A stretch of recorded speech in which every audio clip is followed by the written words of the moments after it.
Finally tonight, 4 states held primaries today, and Ed O'Keefe was struck by one candidate's resume.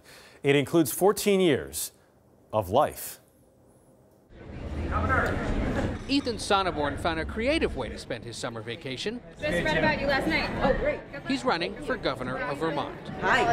I think what you're doing is really inspiring. There's no age requirement. Anyone who's lived in the state for the past 4 years can run. Ethan's been here for 14, his entire life. I thought about what I would need to run a successful campaign, and ultimately it was a gut decision, so I decided to run. Ethan starts ninth grade this fall.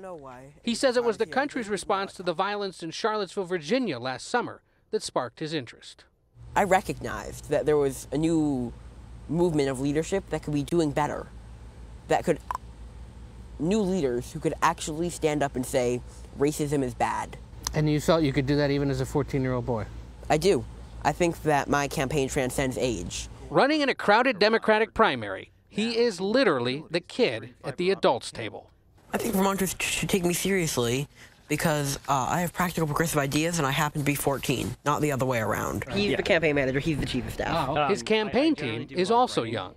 It's definitely interesting and inspiring. If you weren't doing this, how would you have spent your summer vacation? Probably would have sat around and done nothing. How much money have you raised?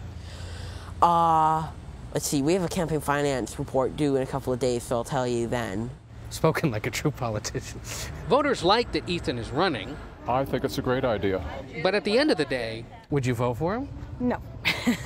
What would be your message to other kids out there who might realize that there's a way for them to run for office? I would tell them to run for office. It's important that we have voices all over our state that are advocating on behalf of people who aren't represented in government. It's hard not to approve that message. Hi, nice to meet you. Ed O'Keefe, CBS News, Bristol, Vermont. I agree. Well done, Ed. That was cool.